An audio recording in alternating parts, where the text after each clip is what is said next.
Welcome to Lost in Revision. All of our content is public domain, literature, fairy tales, and folklore. We are here to celebrate the original stories, not just read the modern sanitized versions. We post short segments of stories daily and monthly full episodes where we read and discuss popular classics. Come and find us on Patreon to listen to the full chapters early and without interruption. Our goal is to at least break even to cover our expenses, so any support that you can offer to help us reach that goal helps keep this podcast going and you entertained. All of our music is by Nathan Hubble and is used with his permission. Thanks, and enjoy the show. Chapter 3 Paul's Boyhood, Part 2. When his father came that way shortly afterward, he was struck with the strange change that had taken place. "Where are the logs?" he shouted. He called up to the cabin for his wife to come at once. "What can have happened to all the logs that were piled here?" he asked her in bewilderment, pointing to the empty banks of the stream. But she was as astonished as he, and could not give him the least help in the matter. Then, all at once, a worried look came into her eyes, and she turned to him. "And Paul! Where is Paul?" she cried. "He was playing near this very spot just a short while ago." "I'll bet that youngster has something to do with my missing logs," growled his father.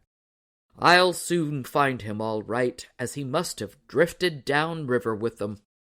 So off he started, hurrying along the bank, and keeping sharp eyes turned on the stream, where he expected every moment to see some sign of his young son in company with the disappearing logs. He began to doubt his solution of the mystery, however, after he had traveled for many miles and had not yet found the least evidence of boy or timber, having recently come that way. Then, all at once, he knew he was on the right track, for a log, one of the missing ones he was sure, drifted past him. He was surprised that it should have come from above him, but back he turned and hurriedly retraced his steps. He was beginning to share some of his wife's worries about their missing son, and he moved along as fast as his feet could carry him. It was almost night when he finally overtook Paul and the logs, far up the river past the cabin. The child, thinking to imitate his father, had dumped all the logs into the stream, and, in his unavailing attempts to make them into a raft as he had seen his father do once before, he had become confused in his directions. As a result, he had headed up the river instead of in the other direction, and aided only by a long, tough pole, he had taken the drive upstream against the strong current. From poling so many logs up over rapids and waterfalls, the child was very tired when his father finally caught up with him, and he was quite willing to abandon his play and trot along home to supper. As Paul grew a little older, he got into the habit of wandering far away from home, and often his father had to make long searches for him. Finally, in order to make the boy's tracks easy to follow on his future excursions, his parents fixed his son's initials on the bottoms of his shoes with big hobnails. As a result, wherever Paul went, he left his mark with every track.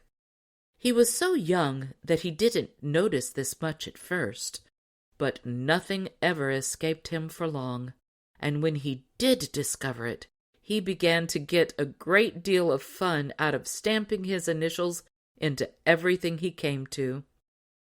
It was not very long before all the trees, rocks, and everything else for miles around bore the evidence of his new sport, so that soon it became hard for him to find a place where he could stamp P.B. without having the new letters become lost among the thousands of earlier sets of his initials. He was tickled when he finally found a nice, smooth, unmarked surface, even though it was in a somewhat awkward position. He soon discovered how to make use of it, however, and it was a sight well worth seeing to watch him perform his newest stunt. He would stand in the middle of the cabin floor, jump straight up in a sort of flip-flop, and stamp PB on the ceiling above where he had just stood. He had to stop doing this one day, sad to relate, on account of a strange disaster which befell him. Seeking to impress his initials on the ceiling extra hard, this time he stamped with such force that he went feet first right on through the ceiling and ripped the roof off the house.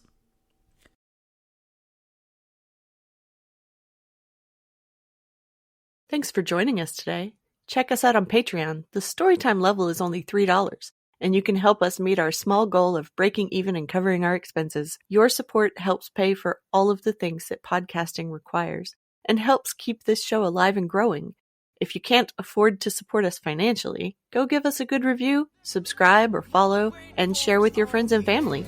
Feel free to fact-check us and offer suggestions to make our show better for you. You can also send us an email at lostinrevisionpodcast@gmail.com. There's a lot more waiting for us all at the end of the road.